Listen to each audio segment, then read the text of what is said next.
do not menstruate. Trans men do menstruate. Menstruating is not exclusive to cis women. Yes, it is.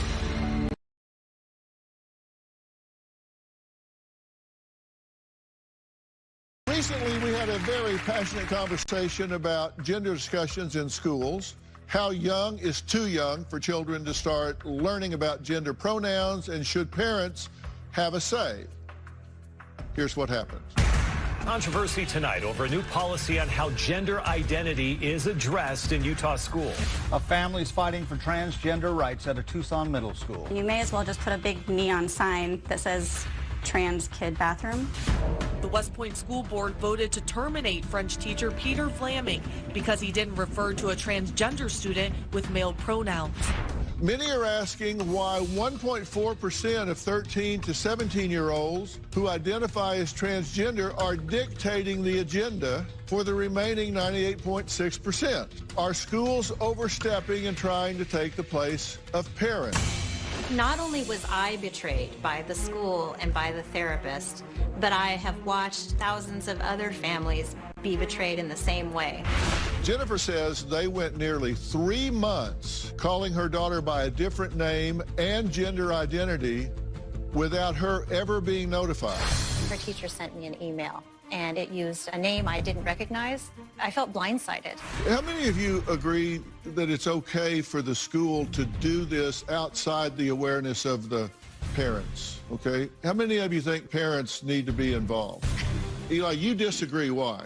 I was one of those students. Why do you think it's okay to exclude the parents? Because sometimes parents don't agree. There are secrets being kept from parents. And the best evidence of a child's success is parental involvement. I'm a psychiatrist. I treat a lot of trans students. If the child could have gone to the parents, they would have. What if the kid is actually in some sort of danger if they come out?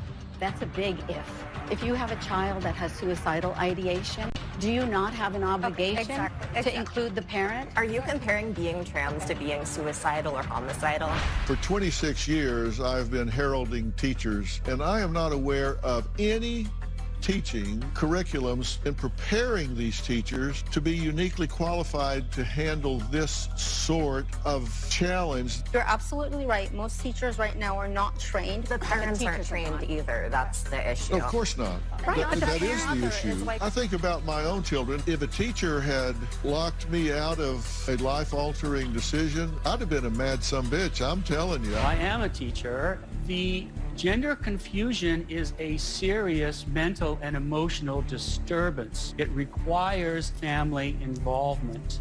All you have to do is go to YouTube and type in transition regret, and you will have thousands of young women who have removed their breasts and now regret it. I'm going to stop you from embarrassing yourself right there. Pure misinformation. Every major study has found that fewer than 2% of people who have received transition care end up regretting it. Well, joining us again is Ashra Nomani, mother and parent advocate at Independent Women's Network. Also joining us is Eli Ehrlich, co-founder of TSER, Trans Student Educational Resources, an organization run by and for transgender youth, and psychiatrist and physician, Dr. Yalda Safai. So thank you for joining me again today. I appreciate it. Now, when we were together before, I asked the audience how they felt about wanting to know if a life-altering decision was being talked about at school, and most of the audience said, well, yeah, I would want to know. And this is a big issue. Parents and kids talking about intimate things, personal things, is not always easy. Agreed? Right, 100%. I always tell parents, talk to your kids about things that don't matter, so it's easier to talk about things that do matter when they come up. But particularly if this comes up when the child is young, it may just be that they feel conspicuous, and perception is reality. And you say if they could have gone to their parents, they would have, but that's not really necessarily the truth. It might just be the child's perception. Correct, 100%. It might be easier to talk to a stranger about it. Yes. But that doesn't mean they can't go to their parents. They think they can't go. It might not be reality. And the position of the teacher here is to ultimately get the student to tell their parents. That's the common goal. It should be the common goal. However, the student might not understand how to communicate this stuff to their parents out of fear of not being accepted, out of fear of sometimes even safety.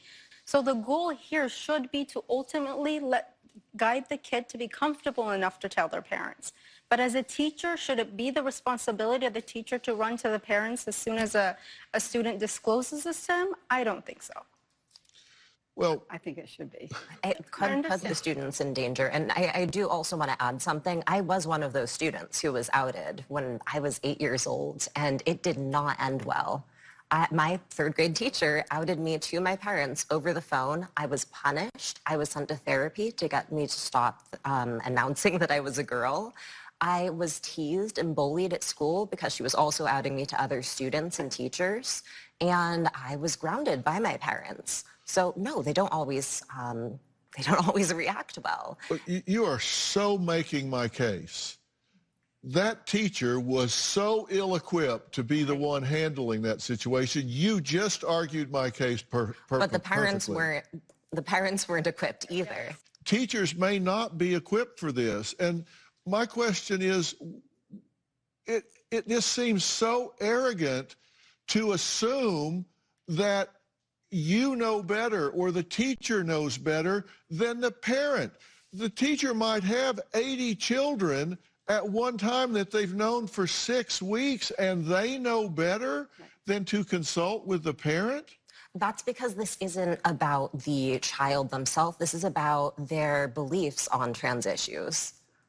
How is that not about the child? Parents that have negative beliefs in trans issues tend to not accept their children. How do you know whether they do or they don't? You can't. You can't know, exactly. And that's why you shouldn't out them to the parents. But how are you going to find out if you don't talk to them about it? And encourage the kid to talk to them themselves. But that's not what's happening. They're changing school records. They're conspiring with the child to not talk about it. Conspiring is a very strong word there. And I think we're also missing a strong word? It's an accurate word. It's an accurate word for what's happening. I mean, if they're changing the record and then they send an email home with the name on it, which means they're not very good conspirators. They sent the email home with the new name on it. And the parent thought, Jeff thought, they said this is the wrong parent. Yeah. I was confused. I mean, it seems rather chaotic to me.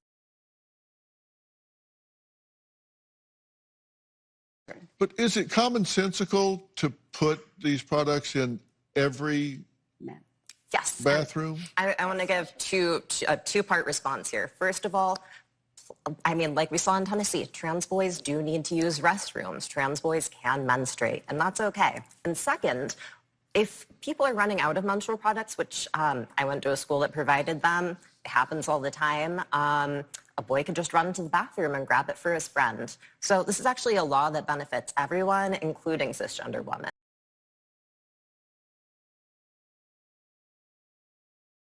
Men do not menstruate. Only women menstruate. Now, you can call yourself whatever you want. Cis men don't menstruate, but trans men do menstruate. No, Same they as don't. non-binary people. Only women. Menstruating is not exclusive to cis women. No, it's not. Yes, it is. So explain to me as to why my body menstruated at if some your point chromosomes are XX and you're young, you menstruate. If you're XY, you don't. Correct, but what about trans men and non-binary? We're not excluding men. a whole group of people They're women that dressed menstruate. as men. You are not a man. You can pretend to be a man, and that's okay. That's perfectly fine. Live your life and tell me what a man is. Well, what's a man to you? You define a man for me. You have chromosomes that are X and Y. That's what a man is. So why are we just looking at the science of this as an example? Science. When we've learned sex and gender identity are they're completely different things. They're not completely different. They are things. completely different. Completely different words. And sex is what you're born with, the sexual reproductive organs you have. Gender is what you identify with. They're completely Well, I don't different accept that things. distinction. You have to argue for it. You're just giving a conclusion. You're just making it up. I understand that your belief system is very firm for you, but at the end of the day, not everybody agrees with that also. And that is true. It's an ideology and an indoctrination. And, you know, we've seen some of the images, for example, that you're promoting of the gender unicorn and introducing children to that ideology, asking them, who are you romantically involved with?